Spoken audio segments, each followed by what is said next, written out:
Hello, welcome to our channel education builder. आज की video में हम पढ़ेंगे इंटेलिजेंस क्या होता है। उसके पहले डेफिनेशंस देखेंगे, फिर उसके बाद नेचर देखेंगे। इसमें कौन कौन से फैक्टर्स हैं जो डेवलपमेंट ऑफ इंटेलिजेंस को अफेक्ट करेंगे या प्रभावित करेंगे। फिर हम देखेंगे इसका ग्राफ, फॉर्मूला और थ्योरीज। इंटेलिजेंस होता क्या है? इंटेलिजेंस जो है वो लैटिन वर्ड इंटेलीजियर से आया है। किससे आया है? इंटेलीजियर से आया है, जिसका मतलब होता है टू अंडरस्टैंड, यानी समझना। तो इंटेलिजेंस जो है वो लैटिन वर्ड से आया है, इंटेलीजियर से, जिसका मतलब होता है समझना। तो हम ये कह सकते हैं इंटेलिजेंस का मतलब होता है तो समझना, या किसी चीज़ को एक्वायर करना, या अपनी नॉलेज या स्किल्स को कहीं भी अप्लाई करना। ये एक तरह की क्षमता होती है। अब हम देखेंगे डेफिनेशन जो सबसे पहले ऑक्सफोर्ड डिक्शनरी ने दी है। According to Oxford dictionary, the ability to acquire the ability to acquire and apply knowledge and skills, यानी एक तरह की क्षमता होती है जो हम अपनी नॉलेज या स्किल्स को कहीं अप्लाई कर पाएँ या उसे एक्वायर कर पाएँ, यानी ग्रहण कर पाएँ। एक तरह की ये क्षमता होती है। इंटेलिजेंस जो है वो क्षमता होती है जिसमें हम नॉलेज या स्किल्स को ग्रहण कर पाते हैं या उसको कहीं अप्लाई कर पाते हैं। बिने और टर्मन ने क्या दिया है? बिने और टर्मन का इंटेलिजेंस में बहुत ज़्यादा रोल है। इन्होंने ही सबसे पहले इंटेलिजेंस को बताया कि क्या होता है, और टर्मन ने तो आईक्यू का फॉर्मूला भी दिया है। तो according to Binet and Terman, intelligence is the ability to carry abstract thinking, यानी जो इंटेलिजेंस होता है उसका ये मतलब होता है कि हम अमूर्त चिंतन को कैरी करने की जो क्षमता होती है उसे ही हम इंटेलिजेंस कहते हैं। According to Stern, intelligence is the general capacity of an individual to adjust his thinking to new requirements, यानी जो भी नई नई ज़रूरतें होती हैं उनके साथ एडजस्टमेंट करना, उनको सोचना या समझना, एक तरह की सामान्य क्षमता होती है। इसे ही हम इंटेलिजेंस कहते हैं। इंटेलिजेंस को हिंदी में क्या कहते हैं? बुद्धि।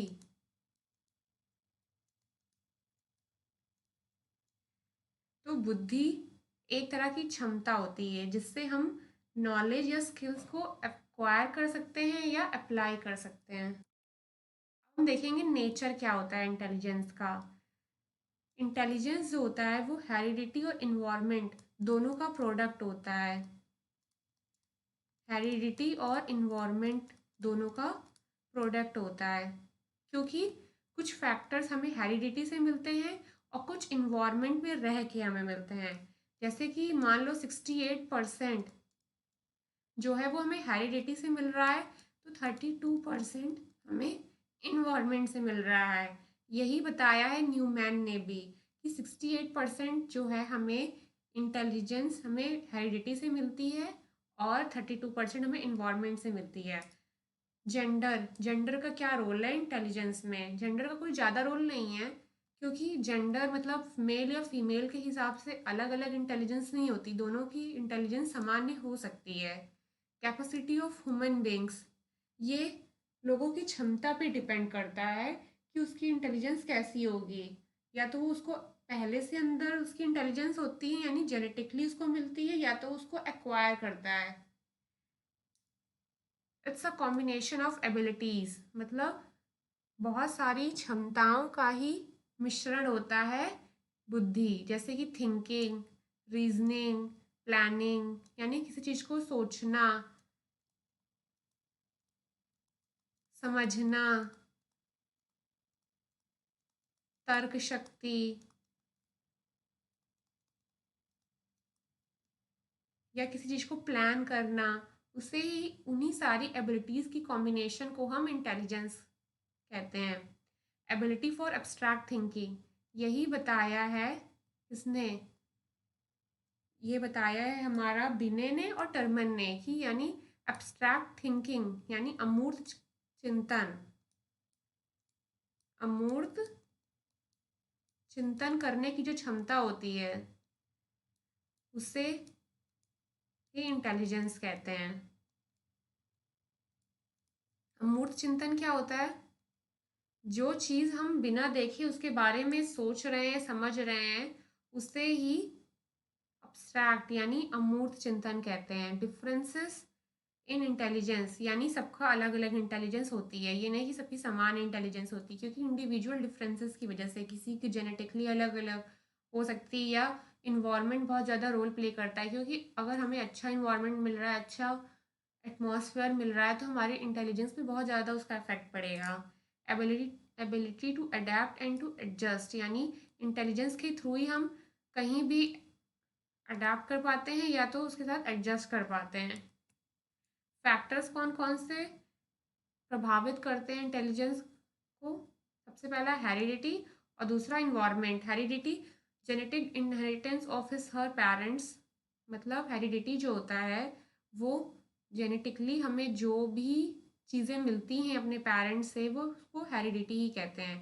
A individual might inherit the traits of intelligence from his high intelligent parents, यानी जो कोई भी इंडिविजुअल है उसके अंदर कोई भी इंटेलिजेंस के जो भी ट्रेट्स आते हैं वो उसके हाईली इंटेलिजेंट पेरेंट्स से ही आते हैं। और इन्वायरमेंट इसको कैसे प्रभावित करेगा? जैसे कि अगर घर का जो माहौल है वो बहुत अच्छा है, पढ़ने वाला है, तो जो बच्चा होगा वो भी पढ़ेगा ही। मोटिवेशन बहुत ज़्यादा रोल प्ले करता है। मोटिवेशन एक तरह का हाईवे की तरह प्ले करता है लर्निंग के लिए, जिसको बताया है स्किनर ने। मोटिवेशन क्या है? हाईवे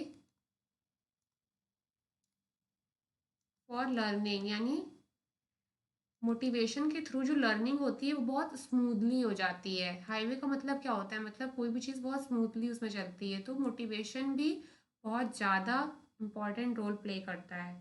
हेल्थ इन्वायरमेंट, अगर हेल्थ डेवलपमेंट, यानी अगर आपका शारीरिक विकास बहुत अच्छे से नहीं है तो आपका उसका प्रभाव इंटेलिजेंस पे बहुत ज़्यादा पड़ेगा।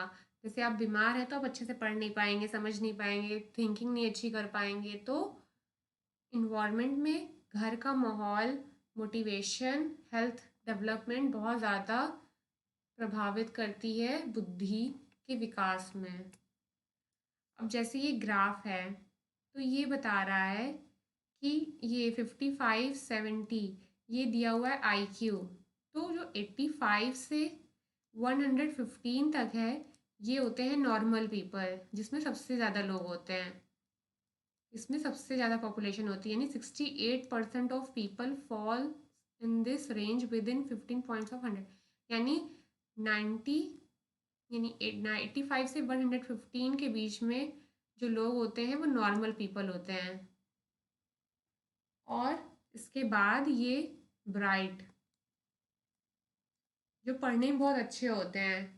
फिर इसके आगे जिन्हें हम कहते हैं गिफ्टेड चाइल्ड, यानी उनकी जो तर्क शक्ति होती है, उनकी सोचने की, समझने की, चिंतन करने की जो शक्ति होती है वो बहुत अच्छी होती है गिफ्टेड चाइल्ड की। ये बहुत कम लोग होते हैं, यानी 2% से भी कम लोग होते हैं जो इस रेंज में आते हैं। इससे कम यानी डल, जो थोड़ा कमज़ोर होते हैं। इससे कम यानी वेरी डल, यानी जिन्हें बहुत कुछ समझ में भी नहीं आता है, एक भी चीज़ समझ नहीं आती, तो ये भी 2% से कम होते हैं।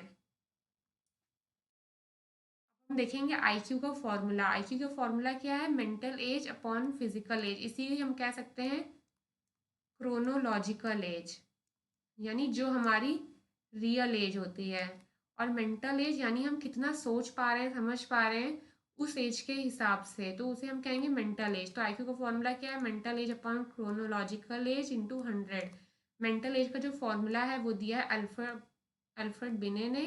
और जो आईक्यू का पूरा फॉर्मूला है, यानी ये पूरा फॉर्मूला दिया है टर्मन ने, और इसे दिया है बिने ने। हम देखेंगे फैक्टर थ्योरीज ऑफ इंटेलिजेंस, जिसमें सबसे पहले यूनिटरी फैक्टर, यानी जिसे हम कहते हैं सिंगल फैक्टर। क्या कहते हैं? Single factor. ये थ्योरी ये बताती है कि इंटेलिजेंस के पीछे एक सिंगल फैक्टर रोल प्ले करता है। यानी जैसे कोई बहुत अच्छा सिंगिंग करता है या बहुत अच्छा गाता है तो उसके पीछे उसका म्यूजिकल फैक्टर रोल प्ले करता है।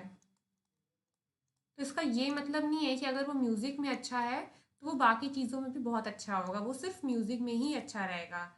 इस थ्योरी को किसने दिया? अल्फ्रेड बिने और टर्मन ने दिया। According to this theory intelligence is regarded as an activeness which enables a creature to adjust itself to the environment. मतलब ये थ्योरी ये बताती है कि जो इंटेलिजेंस होता है वो एक तरह का एक्टिवनेस का गुण होता है जिसके थ्रू कोई भी इंसान इन्वायरमेंट के साथ बहुत अच्छे से एडजस्ट कर पाता है। यानी इसमें सिंगल फैक्टर रिस्पॉन्सिबल होता है। फैक्टर थ्योरी जिसे स्पीयरमैन ने दिया था 1904 में। इस थ्योरी में इन्होंने बताया कि दो तरह के फैक्टर्स होते हैं।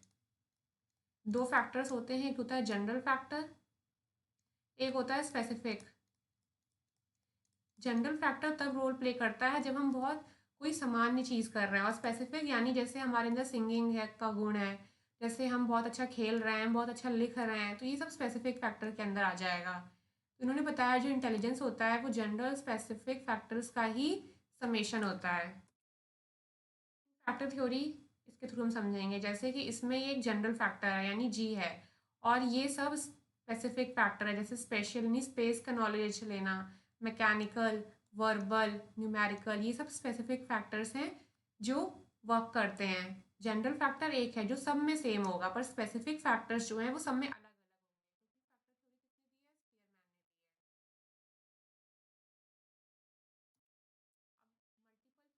होंगे। बहुत सारे फैक्टर्स जो होते हैं वो प्ले कर रहे हैं इंटेलिजेंस के लिए। तो इसे किसने दिया? थॉर्नडाइक ने। इन्होंने क्या बताया है? Multi factor theory of intelligence किसने दिया? थॉर्नडाइक ने। इन्होंने बताया जो इंटेलिजेंस होता है वो उन्होंने अपनी थ्योरी को अपने ही लर्निंग थ्योरी के ऊपर बेस्ड बताया है। जो उन्होंने बताया था स्टिमुलस रिस्पॉन्स थ्योरी, मतलब अगर हम स्टिमुलस रिस्पॉन्स थ्योरी यानी अगर कोई स्टिमुलस हमें मिल रहा है तो उसी का ही वजह से एक रिस्पॉन्स हमें मिलेगा, यानी which says that specific stimuli have specific response.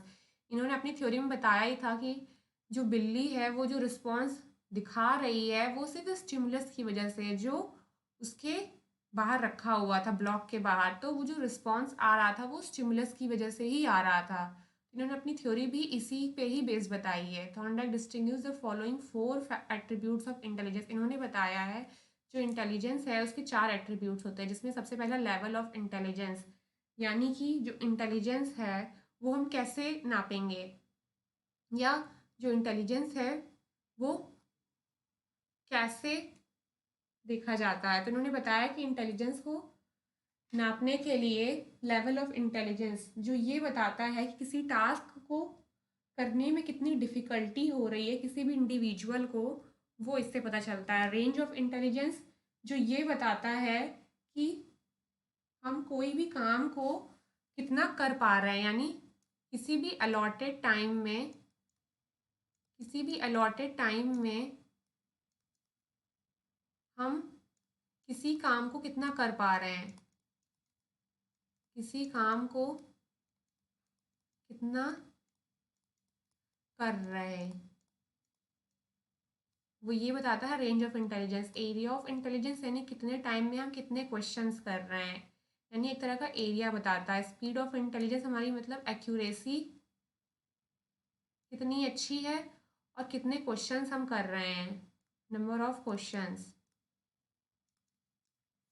अब हम देखेंगे ग्रुप फैक्टर थ्योरी जिसको दिया है एल थर्स्टन ने। इन्होंने बताया है कि 7 फैक्टर्स होते हैं इंटेलिजेंस में, यानी 7 फैक्टर्स होते हैं मेंटल एबिलिटीज़ के जो इंटेलिजेंस में वर्क करते हैं। इसमें सबसे पहला है स्पेस फैक्टर। स्पेस फैक्टर कैसे? जिसमें हमारे अंदर स्पेशियल नॉलेज होती है, हम किसी चीज़ को विजुलाइज कर रहे हैं, किसी भी इमेजिनरी ऑब्जेक्ट को हम विजुलाइज कर रहे हैं तो उसमें स्पेस विजुलाइजेशन का यूज़फुल होता है, यानी स्पेस फैक्टर का। स्पीड फैक्टर जिसमें कि ये बताता है कि हम किसी चीज़ को कितना एक्यूरेसी से कर रहे हैं। नंबर फैक्टर जो ये बताता है कि हम किसी प्रिंसिपल या किसी रूल को कैसे कर रहे हैं या कैसे डिस्कवर कर रहे हैं, डिस्कवर्स अ रूल और प्रिंसिपल।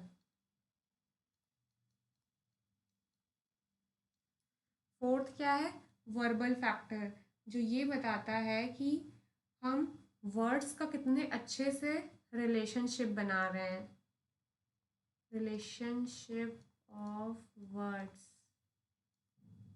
फिफ्थ कौन सा है, वर्ड फ्लुएंसी, जो ये बताता है कि हम जब कोई चीज़ सोचते हैं या बोलते हैं तो हमारी उसके अंदर फ्लुएंसी क्या है। मेमोरी, जो ये बताता है जो हमारे अंदर रटने की क्षमता कितनी अच्छी है, मतलब हम किसी चीज़ को कितनी जल्दी याद कर लेते हैं, रिकॉल कर लेते हैं। सेवन कौन सा है, रीजनिंग, जो ये बताता है हम किसी भी काम को करने या समझने के लिए जो हमारी तर्क शक्ति है वो कितने अच्छे से वर्क कर रही है। तो ग्रुप फैक्टर थ्योरी में 7 तरह के प्राइमरी फैक्टर्स थे और जो मल्टीपल था उसमें 8 फैक्टर्स थे। तो अगर आपको ये वीडियो पसंद आई हो तो लाइक करें, शेयर करें, सब्सक्राइब करें। Thank you.